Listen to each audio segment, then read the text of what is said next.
বিসমিল্লাহির রহমানির রহিম। আজকে হচ্ছে 4 এপ্রিল 2026।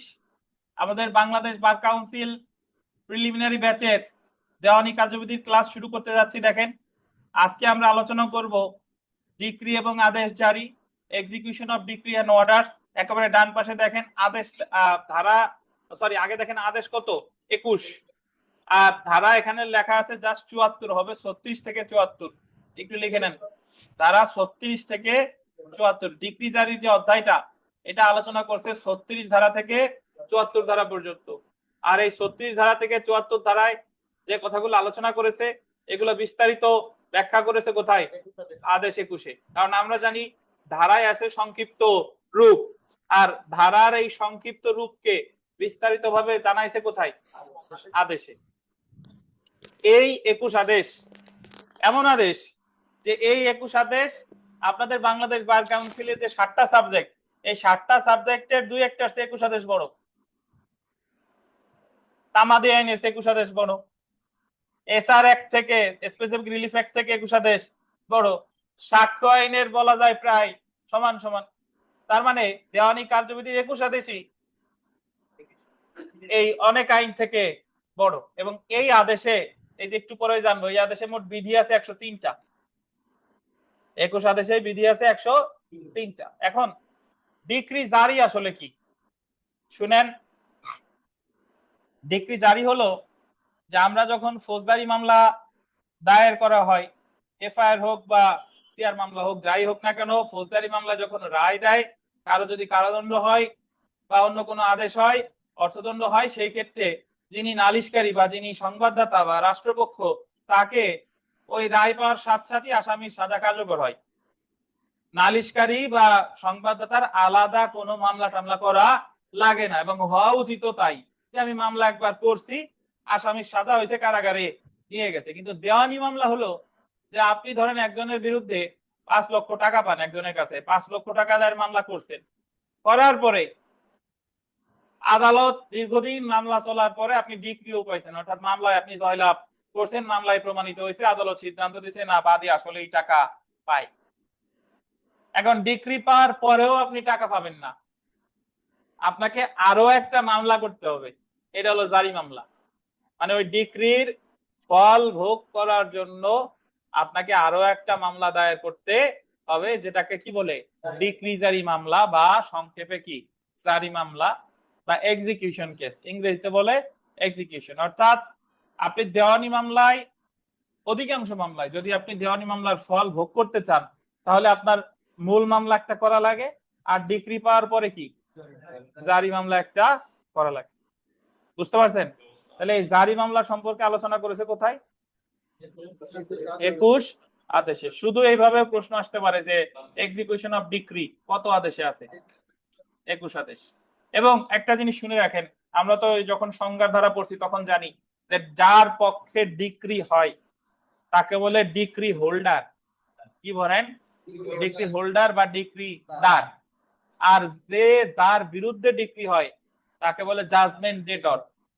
জাজমেন্ট ডেটর বা বাংলায় কি বলে? তাই। তাহলে বাদীর পক্ষে যদি ডিক্রি হয়, বাদীর নাম কি? Decree holder. আর বাদীর পক্ষে ডিক্রি হয়েছে মানে কার বিরুদ্ধে? বিবাদীর বিরুদ্ধে। বিবাদীর নাম কি? তাই। জাজমেন্ট ডেটর। দেখেন আমরা একটু পড়া শুরু করি। জারির অর্থ, মিনিং অফ এক্সিকিউশন। সাধারণ অর্থে জারি অর্থ হলো আদালতের প্রক্রিয়ার মাধ্যমে কোনো ডিক্রি বা আদেশ, এটা গোল্ডেন, ডিক্রি বা আদেশ বলবৎ করা, যেন ডিক্রিদার ডিক্রির ফল ভোগ করতে পারে। ডিক্রি জারির জন্য যে আবেদন করা হয় তা জারি মামলা নামে পরিচিত। দেওয়ানি কার্যবিধির আন্ডারলাইন করবেন 36 থেকে 74 ধারা এবং 135 ক জারির সময় ও পদ্ধতি সম্পর্কে সাধারণ বিধিবিধান আলোকপাত করেছে, এবং আন্ডারলাইন করবেন 21 আদেশের 103টি বিধি আছে, যেগুলো জারির পদ্ধতি ও পন্থার বিস্তারিত বিবরণ দিয়েছে। তাহলে 21 আদেশের মোট বিধি আছে কয়টা? 103টা। 104টা আছে, জি 104 লেখের, একটা বাড়াইছে 2025 সালের সংশোধনীতে। হ্যাঁ 104 করে। আচ্ছা, এখন তাহলে বিধি বর্তমান আছে কয়টা? 104টা। তো আমরা চলে আসি যে আদালতে ডিক্রি জারি করতে পারে, মানে জারি মামলাটা আপনি কোথায় করবেন? সহজ কথা পড়ার আগে, কোর্ট অফ ফার্স্ট ইনস্ট্যান্সে। কোর্ট অফ ফার্স্ট ইনস্ট্যান্স হলো মূল মামলা যে জায়গায় দায়ের করছেন, জারি মামলাও সেই জায়গা। মূল মামলায় ডিক্রি যদি সিভিল জজ দেয়, তাহলে জারি মামলা কোথায়? সিভিল জজের কাছে। বুঝেন কিনা? মূল মামলা ডিক্রি যদি সিনিয়র সিভিল জজ দেয়, তাহলে জারি মামলা কোথায়? সিনিয়র সিভিল জজ। বুঝছেন? জারি মামলার জন্য জেলা জজও যাওয়া লাগবে না, হাইকোর্ট বিভাগেও যাওয়া লাগবে না। মূল মামলা বিচার যে করছে, জারি মামলা কি সেখানে। এই যে দেখেন 38 ধারা আন্ডারলাইন করেন। 38 ধারার অনুযায়ী একটি ডিক্রি জারি বা বলবৎ করতে পারে, আন্ডারলাইন করেন, যে আদালত ডিক্রিটি প্রদান করেছে সেই আদালত, কিংবা যে আদালত তা জারি করার জন্য প্রেরিত হয়েছে সেই আদালত। অর্থাৎ যে আদালত ডিক্রিটা দিছে সেই আদালত, অথবা ওই আদালত যদি অন্য কোনো জায়গা পাঠায়, অমুক আদালতে জারি মামলা করতে হবে, তাহলে সেখানে। বুঝছেন? এখন যে আদালতে জারির জন্য প্রেরিত হয়েছে, এই কথা বলতে কি বোঝায়? অনেক সময় আদালত যে জারি মামলা যার বিরুদ্ধে করবেন, যার কাছে টাকা পান, ধরেন গোপালগঞ্জের সহকারী জজ ডিক্রি দিছে। এখন গোপালগঞ্জ সহকারী জজের আদালতের এখতিয়ারের মধ্যে বিবাদীর কোনো সয় সম্পত্তি নাই, বিবাদীর সয় সম্পত্তি আছে নড়াইল। তাহলে আমার জারি মামলা করতে হবে নড়াইল সহকারী জজের কাছে, সিভিল জজের কাছে, বা গোপালগঞ্জের সিভিল জজের কাছে আবেদন করলেও ট্রান্সফারের জন্য আবেদন করতে হবে কোথায়? নড়াইল। কারণ গোপালগঞ্জের সহকারী জজ ওই নড়াইলের সম্পত্তি তো ক্রোক করতে পারবে না, ক্রোক করতে হবে যে জায়গার আদালত সেই জায়গা। এই কারণে বলছে যে 38 ধারা অনুযায়ী একটি ডিক্রি বা জারি বলবৎ করতে পারে যে আদালত ডিক্রি প্রদান করছে সে, বা যে আদালতে জারির জন্য কি হয়েছে? প্রেরিত হয়েছে। বুঝতে পারছেন? আচ্ছা দেখেন 37 ধারা অনুযায়ী যে আদালত ডিক্রি প্রদান করেছে অর্থ হলো, গোল দিবেন, প্রথম বা আদি আদালত, কোর্ট অফ ফার্স্ট ইনস্ট্যান্সেস বা বিচারিক আদালত। কোর্ট অফ ফার্স্ট ইনস্ট্যান্সেস বা কি বিচারিক আদালত। এই তানমিন সাহেব, কোর্ট অফ ফার্স্ট ইনস্ট্যান্স কে বলেন? স্যার 15 ধারায় তো বলা আছে কোর্ট অফ ফার্স্ট ইনস্ট্যান্সেই করবে। 15 ধারায় বলা আছে, অন্যের সাথে মিলনের সাথে আলাপ আলোচনা করে বলেন। আপনারা হলো স্যার মানে দুইজনের বেল। সিভিল সিভিল যে 5টা আছে, জেলা জজ হ্যাঁ, অতিরিক্ত, তাদের মধ্যে সর্বনিম্ন যে সে কোর্ট অফ ফার্স্ট ইনস্ট্যান্স। মিলন দেন, মিলন বলেন। স্যার জেলা জজ, যুগ্ম জেলা জজ, হ্যাঁ আর আপনার সিভিল জজ, সিনিয়র সিভিল জজ, হ্যাঁ, এরা কি? এরা স্যার ফার্স্ট ইনস্ট্যান্স, আর অতিরিক্ত বাদ sir. Court of first instance যে আদালতে মূল মামলা দায়ের করা যায়, মূল মামলা দাখিল করা যায় কয়টা আদালতে? 4টা আদালত। অতিরিক্ত জেলা জজের কাছে মূল মামলা দায়ের করা যায় না। তাহলে কোর্ট অফ ফার্স্ট ইনস্ট্যান্স কয়টা? 4টা। অতিরিক্ত জেলা জজ, কোর্ট অফ ফার্স্ট ইনস্ট্যান্স। হ্যাঁ, বুঝছেন? এখন এই জায়গা বলছে বিচার আদালত, বিচার আদালত তো 4টেই হতে পারে। এখন যে আদালত ডিক্রি দিবে তার কাছে আমি জারি মামলা করব। ডিক্রি দেয় যুগ্ম জেলা জজ, জারি মামলা কার কাছে? যুগ্ম জেলা জজ। ডিক্রি যদি জেলা জজ দেয়, জারি মামলা কার কাছে? জেলা জজ। থাক, আরো কোরবানি ধারে রাখেন। দেখেন কোন ডিক্রি বিচারিক আদালত, আপিল আদালত বা রিভিশন আদালত, যে আদালতই প্রদত্ত হোক না কেন, ডিক্রি জারির আবেদন করতে হবে প্রথম বা আদি আদালতে। এখন এটা একটা ভালো কথা। আপনি বললেন স্যার যে আদালত ডিক্রি দেবেন জারি মামলা বলে সেই আদালতে। এখন আদালত ধরেন বাদী মামলা করছিল, 5 লক্ষ টাকা চাই, বিচারিক আদালত বাদীরে ডিক্রি দেয় নাই, বাদী হারছে, হারার পরে বাদী যে আপিল করছে, আপিল আদালত বাদীর পক্ষে ডিক্রি দিছে। তাহলে এই ডিক্রিটা কিন্তু বিচারিক আদালত দেয় নাই, দিছে কে? আপিল আদালত। এখন জারি মামলা কোথায় করবেন? আপিল আদালতে না, এখন জারি মামলা করতে হবে court of first instance. First instance কে যে বিচার করছে সে। বুঝছেন? তাহলে ডিক্রি যেই দেখ না কেন জারি মামলা করতে হবে কোথায়? বিচারিক আদালতে। বিচারিক আদালতে কি বলে? Court of first instance. বা বিচারিক আদালতে যে আদালত ডিক্রি প্রদান করেছে বা যে আদালতে তার জন্য প্রেরিত হয়েছে। অন্যদিকে আন্ডারলাইন করবেন 21 আদেশের 10 বিধিতে বলা হয়েছে ডিক্রি জারির আবেদন করতে হবে ওই 38 ধারায় যা বলছে 21 আদেশের 10 বিধিতে তাই বলছে। যে দেখেন ডিক্রি প্রদানকারী আদালতে এই মর্মে নিয়োগকৃত অফিসারের নিকট, অর্থাৎ জারি মামলার জন্য দেখা গেল কোনো অফিসার রে নিয়োগ করছে, তার কাছে বা যে আদালতে ডিক্রি প্রেরণ করা হয়েছে সেই আদালতে বা কর্মকর্তার নিকট ডিক্রি জারি আবেদন দায়ের করতে হবে। তাহলে আমি এই জায়গায় মনে রাখবো জারি মামলা করতে হবে কোথায়? কোর্ট অফ ফার্স্ট ইনস্ট্যান্স, এটা 39 ধারা। এই ধারাটা পারলে একটু মনে রাখেন, ডিক্রি জারির জন্য স্থানান্তর, ডিক্রি জারির জন্য স্থানান্তর। আচ্ছা বলেন দেখি আপনারা, আখিনুর রেদেন, এটা আখিনুর রেদেন, এই আখিনুর স্যার এই মামলা স্থানান্তর করে কত দাঁড়ায়?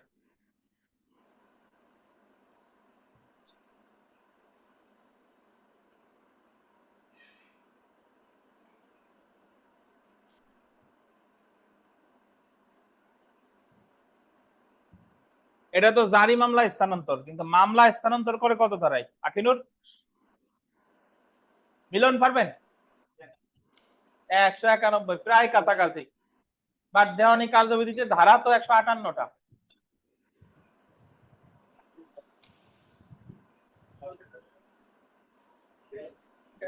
প্রবাস দেন, এটা দেন, সামনে দেন। স্যার মামলা স্থানান্তর করে কত দাঁড়ায়? স্যার 22 এবং 24 22 এবং 24 24 দাঁড়ায়। ধন্যবাদ, আপনি উত্তর দিয়ে গেছেন, এটাই ধন্যবাদ। হোক না হোক সেটা পরের ব্যাপার। আচ্ছা তাহলে মামলা জারি মামলা স্থানান্তর গেলে কত সরি, মামলা স্থানান্তর করে 22 আর 24। এখন যেটা দেখবো ডিক্রি জারি স্থানান্তর। কোন ডিক্রি দানকারী আদালত ডিক্রিদারের আবেদন ক্রমে, আন্ডারলাইন করেন, ডিক্রিদার শব্দটা বলবেন, ডিক্রি দান, সরি ডিক্রিদারের আবেদন ক্রমে বা গোল দিবেন নিজের ইচ্ছায় উক্ত ডিক্রি বাস্তবায়নের জন্য আদালতে প্রেরণ করতে পারে। কার কার আবেদন বলছে বলেন? ডিক্রিদারের আবেদনে, এটা বিবিআই, এটা গোল দেন, ডিক্রিদারের আবেদনে অথবা কি নিজের ইচ্ছায়। দেখেন দেখেন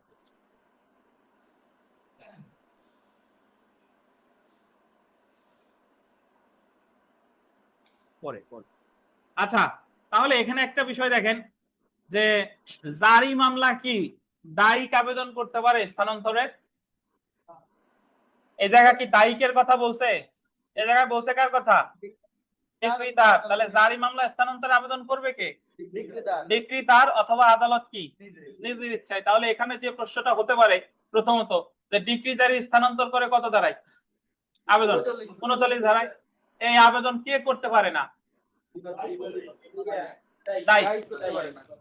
ডিক্রিদার পারে আর আদালত নিজের ইচ্ছায় পারে, দায়িক কিন্তু পারে না। এখন দেখেন পয়েন্ট, যার বিরুদ্ধে ডিক্রি প্রদান করা হয়েছে তিনি যদি অন্য আদালতের স্থানীয় সীমারেখার মধ্যে স্বেচ্ছায় বসবাস করে কিংবা ব্যবসা পরিচালনা করে। ধরেন মামলা হলো গোপালগঞ্জ সিভিল জজের, আর বিবাদী বাস করে হলো কক্সবাজার। এখন মামলায় বাদী জয়লাভ করছে, 10 লক্ষ টাকা দরকার, আমি অর্থ দিয়ে বুঝাই, 10 লক্ষ টাকার ডিক্রি। এখন বিবাদীর তো আমরা জানি যে আদালত ডিক্রি দিছে জারি মামলা সেই জায়গায়। এখন গোপালগঞ্জে যদি জারি মামলা করে, ওই বিবাদীর তো দায়িকের তো কোনো সয় সম্পত্তি গোপালগঞ্জ নাই, দায়িকের সয় সম্পত্তি আছে কোথায়? কক্সবাজার। তাহলে গোপালগঞ্জের সিভিল জজ কক্সবাজারের সিভিল জজের মানে কক্সবাজারের সম্পত্তি কিন্তু প্রয়োগ করার ক্ষমতা ওনার নাই। তাহলে এই জারি মামলাটা হয় আদালত নিজে পাঠাই দিবে কক্সবাজার, নাহলে যিনি ডিক্রিদার তিনি আবেদন করবে যে এই জায়গা তো দায়িকের কিছু নাই, তো এটা পাঠানো হোক কোথায়? কক্সবাজার। এই যে দেখেন, যার বিরুদ্ধে ডিক্রি প্রদান করা হয়েছে তিনি যদি উক্ত অন্য আদালতের স্থানীয় সীমারেখার মধ্যে স্বেচ্ছায় বসবাস করে কিংবা ব্যবসা কি পরিচালনা করে। তারপরে দেখেন, যে আদালত ডিক্রি প্রদান করেছে সেই আদালতের স্থানীয় এখতিয়ারের মধ্যে ডিক্রির দাবি পূরণের জন্য পর্যাপ্ত সম্পত্তি না থাকলে এবং অন্য আদালতের এখতিয়ার স্থানীয় সীমায় তার সম্পত্তি থাকে। এটা হলো এরকম যে গোপালগঞ্জের মামলা গোপালগঞ্জে, বিবাদীও গোপালগঞ্জেই থাকে, বাট 10 লক্ষ টাকার ডিক্রি, কিন্তু গোপালগঞ্জে তার সহায় সম্পত্তি আছে মাত্র 2 লাখ, আর 8 লাখ টাকার সম্পত্তি আছে অন্য জেলায়। বিবাদী বাস করে কোথায়? এক জায়গায়, বাট সম্পত্তি এখানে নাই। তাহলে যে জায়গা আছে সেই জায়গার আদালতে জারি মামলা কি করতে পারে? স্থানান্তর করতে পারে। তারপর দেখেন, ডিক্রিতে ডিক্রিদানকারী আদালতের এখতিয়ারে স্থানীয় সীমারেখার বাহিরে অবস্থিত গোলদেন স্থাবর সম্পত্তি বিক্রয় বা প্রদানের জন্য নির্দেশ থাকলে। ডিক্রিতেই বলা আছে যে দায়িকের মামলা ঢাকা জজ কোর্টের বলা আছে, ডিক্রিতে বলা আছে যে দায়িকের কুয়াকাটা সমুদ্র পাড়ে যে স্থাবর সম্পত্তি আছে এটা বিক্রয় করা হোক। তাহলে মামলা চলতেছে কোথায়? ঢাকায়, কিন্তু বিক্রি করতে বলছে কোথায়? কুয়াকাটা। এখন যদি বলেন স্যার এটা আবার কেমনে হয়? হয় রিডিমশনের মামলা। রিডিমশনের মামলা, যে বন্ধক নিছিল, বন্ধকি সম্পত্তি ধরেন কুয়াকাটা, আর বন্ধক নিছিল ঢাকা ব্যাংক থেকে। ঢাকা ব্যাংক কোথায়? ঢাকায়। এখন সে আর ওই টাকা পয়সা শোধ করে না, তখন ঢাকা ব্যাংক মামলা করছে কোথায়? ঢাকায়। ঢাকায়ও করতে পারতো, আবার পটুয়াখালীতেও করতে পারতো, সে ঢাকায় করছে। এখন আদালত সিদ্ধান্ত দিছে যে কুয়াকাটা যে জমি আছে ওই জমি বিক্রি করে টাকা আদায় করে দেয়া হোক। তাহলে ডিক্রি দিছে কোন আদালত? ঢাকা আদালত। কিন্তু বিক্রি করতে হবে কোথায়? কুয়াকাটা। তাহলে এই জারি মামলাটা পাঠায় দেবে কোথায়? পটুয়াখালীর সংশ্লিষ্ট আদালত। বোঝা গেল? আচ্ছা দেখেন, তারপরে দেখেন, ডিক্রি দানকারী অন্য কোনো কারণে ডিক্রিটি অন্য আদালতে প্রেরণ করা প্রয়োজনীয় মনে করে। এছাড়া উপরে যা ছিল এগুলা ছাড়া যদি আদালত মনে করে যে অন্য আদালতে পাঠানো দরকার, সেই ক্ষেত্রেও অন্য আদালতে কি বলেন পাঠাতে পারে।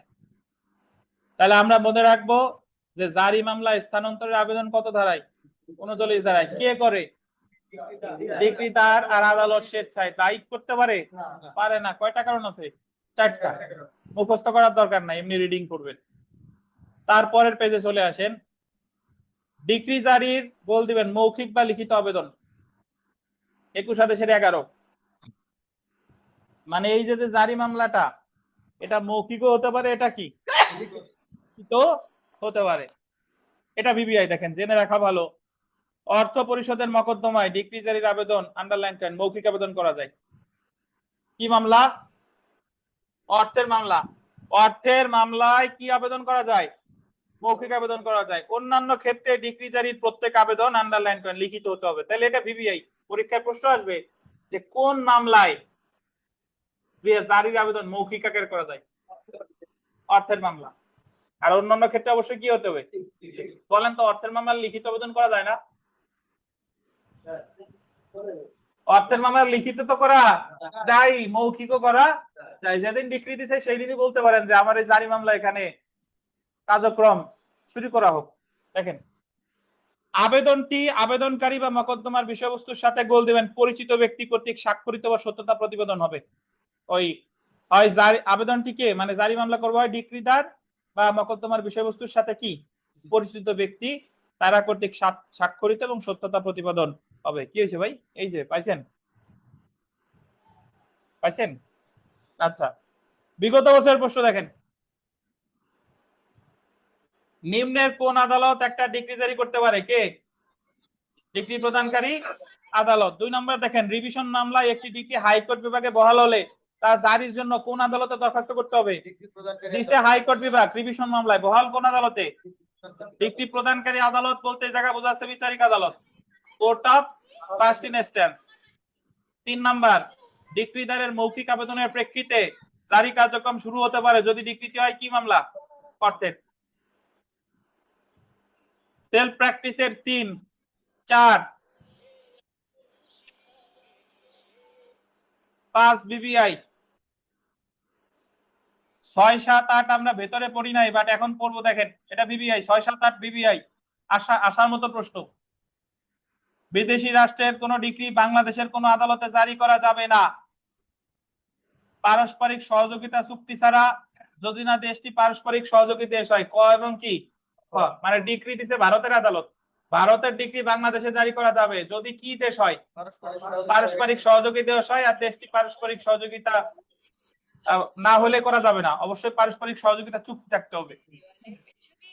7 নাম্বার, কোন পারস্পরিক সহযোগিতাকারী রেসিপ্রোকেটিং টেরিটরি দেশের কোন উচ্চ আদালতের কোন ডিক্রি বাংলাদেশে জারি করা যায় যদি ডিক্রির সইমোহর নকল দাখিল করা হয় কার কাছে? বাংলাদেশের জেলা জজ, জিবিআই। ভিতরে পড়ি নাই।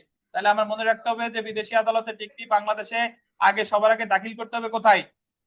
বাংলাদেশের জেলা জজ। এখন যদি বলেন যে স্যার পারস্পরিক সহযোগিতাকারী দেশ, এটা আমি কিভাবে বুঝবো?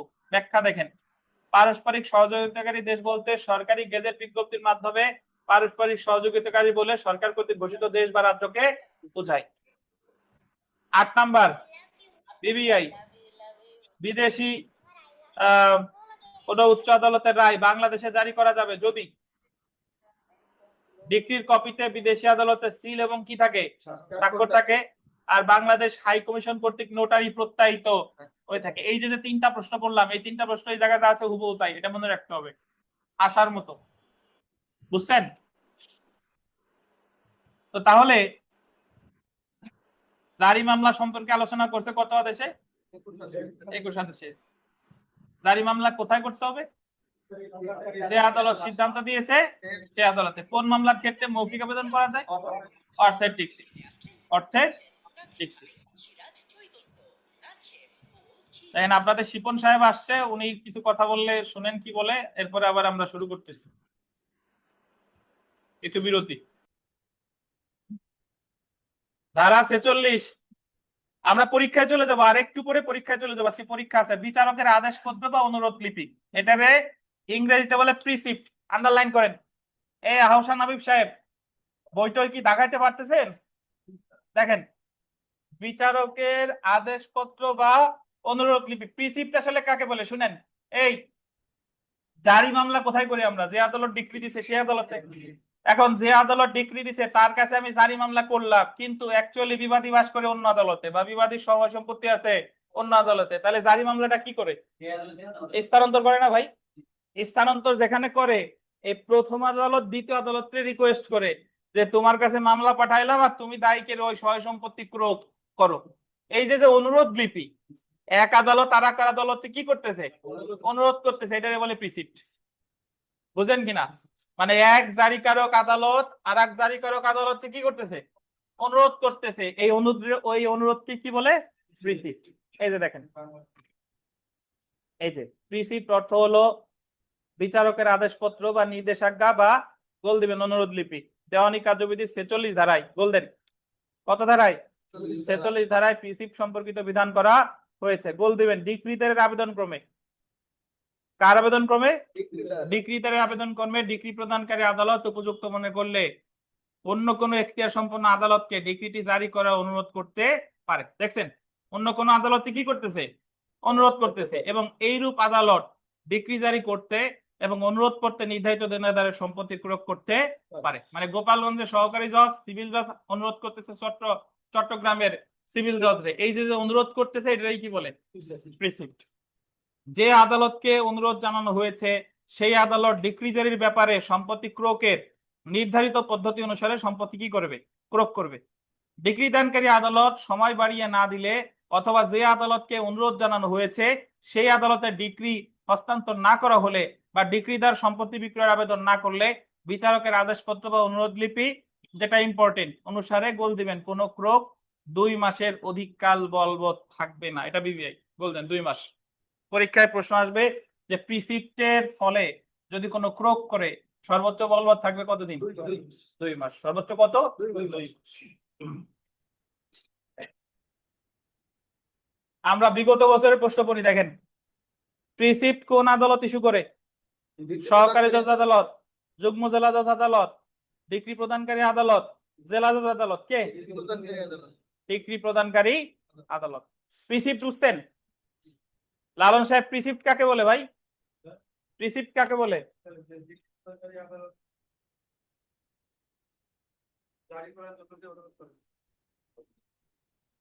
একটা উদাহরণ দিয়ে বলেন প্রিসিপ্ট কাকে বলে, একটা উদাহরণ দেন।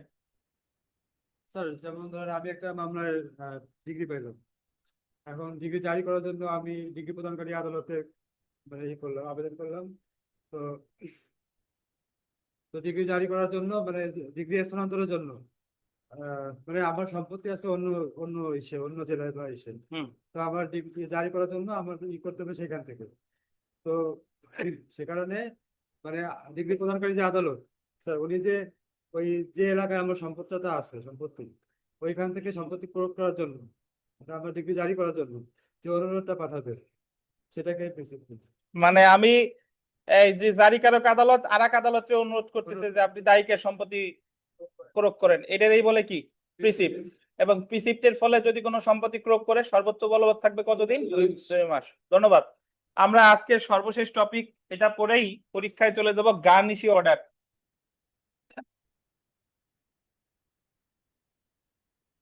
গার্নিশি আদেশ, অদ্ভুত লাগতে পারে শব্দটা, গার্নিশি অর্ডার বা গার্নিশি আদেশ।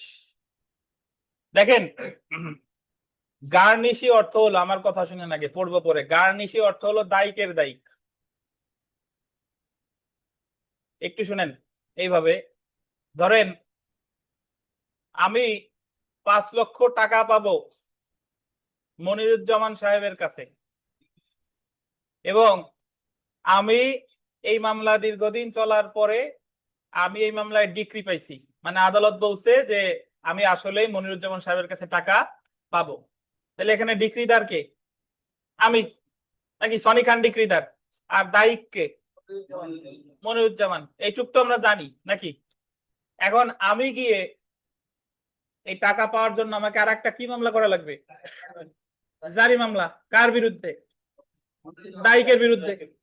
আচ্ছা, এখন জারি মামলা করার পরে আমি যে কোনো মারফত জানতে পারলাম যে আমার যে দায়িক মনিরুজ্জামান, এই মনিরুজ্জামান আবার 5 লক্ষ টাকা পায় গোলাম কিবরিয়ার কাছে।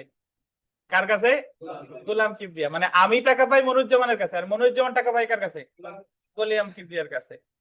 বুঝছেন? এখন আমি আদালতে আবেদন জানাইতে পারি, ইওর অনার, যদিও গোলাম কিবরিয়া এই মামলার কোনো পক্ষ না, কিন্তু আমার দায়িক এই গোলাম কিবরিয়ার কাছে 5 লক্ষ টাকা পাবে, তাই গোলাম কিবরিয়ারে আদেশ দেন এই 5 লক্ষ টাকা সেজন্য মনিরুজ্জামানে না দিয়া সরাসরি আমাকে দেয়। এবং আদালত যদি এরকম আদেশ দেয় তাহলে এটা বলে গার্নিশি আদেশ। কি বলেন? গার্নিশি আদেশ। এই জায়গা গার্নিশি হচ্ছে দায়িকের দায়িক, মানে গোলাম কিবরিয়া হলো কি? গার্নিশি। আমার যে দায়িক মনিরুজ্জামান, তার যে দায়িক গোলাম কিবরিয়া, সে হচ্ছে কি? গার্নিশি। আর ডিক্রিদার গার্নিশার। ডিক্রিদার গার্নিশার মানে যে এই যে ডিক্রি পাইছে ডিক্রিদার, তার নাম কি? গার্নিশার। সনি খান এই জায়গা কি? গার্নিশার। আর দায়িকের যে দায়িক সে হলো কি? গার্নিশি। আর টোটাল প্রক্রিয়াটারে বলে গার্নিশি আদেশ। কি বলেন? গার্নিশি আদেশ। তাহলে দায়িকের দায়িকরে কি বলে? গার্নিশি। আমি যার কাছে টাকা পাই, সে আবার আর একজনের কাছে টাকা পায়। সে যার কাছে টাকা পায় তারে আদালতে আবেদন করছি যে ওই টাকাটা সেজন্য আমার দায়িকরে না দিয়ে সরাসরি আমারে দেয়। ওই যে দায়িকের যে দায়িক সে হচ্ছে কি? গার্নিশি। আর আমি হলাম গার্নিশার। আর টোটাল প্রক্রিয়াটারে কি বলে? গার্নিশি আদেশ। আর এই গার্নিশি আদেশ শুধুমাত্র অস্থাবর সম্পত্তির ক্ষেত্রেই দেওয়া যায়। কি সম্পত্তি? অস্থাবর সম্পত্তি মানে হলো যেটা মুভেবল, টাকা পয়সা স্বর্ণ অলংকার এগুলা, জমি জমার ক্ষেত্রে গার্নিশি আদেশ দেওয়া যায় না। বুঝছেন? এই কথাগুলোই এখানে বিস্তারিত ভাবে বলা। একটু পড়ি দেখেন। বাংলাদেশ টাকা পায় ধরেন পাকিস্তানের কাছে, পাকিস্তান আবার টাকা পায় ইরানের কাছে, তাহলে বাংলাদেশের জায়গা হলো কি? গার্নিশার। আর গার্নিশি কে? ইরান। বুঝছেন? এই দেখেন, গার্নিশি বা গার্নিশি অর্থ হলো দায়িকের দেনাদার বা জাজমেন্ট ডেটরস ডেটর। গার্নিশি হলো এমন ব্যক্তি যে দায়িককে জাজমেন্ট ডেটরকে ঋণ পরিশোধ করতে দায়ী এবং দায়িককে কোনো গোল দিবেন অস্থাবর সম্পত্তি অর্পণ করতে দেয়। কি সম্পত্তি? অস্থাবর সম্পত্তি। গার্নিশি আদেশ হলো ডিক্রি জারিকারক আদালত কর্তৃক প্রদত্ত এমন কোন আদেশ যেখানে গার্নিশিকে আদেশ দেওয়া হয় সেজন্য দায়িককে অর্থ পরিশোধ না করে, কারণ দায়িক গার্নিশার বা ডিক্রিদারের নিকট কি? ঋণী। দেওয়ানি কার্যবিধি 1908-এর 21 আদেশের 46A থেকে 46H পর্যন্ত গার্নিশি সম্পর্কে বিধান আছে। এখানে একটু লিখে রাখেন ডিক্রিদার গার্নিশার, তাহলে মনে রাখতে সুবিধা হবে। ডিক্রিদার গার্নিশার। ডিক্রিদার গার্নিশার।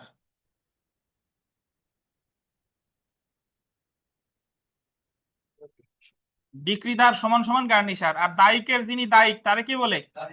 গার্নিশি। কোন ধরনের সম্পত্তি? অস্থাবর সম্পত্তি। এই জায়গায় উদাহরণ আছে, উদাহরণ দরকার নাই, আপনি জাস্ট করে নিয়েন বাসায় বসে।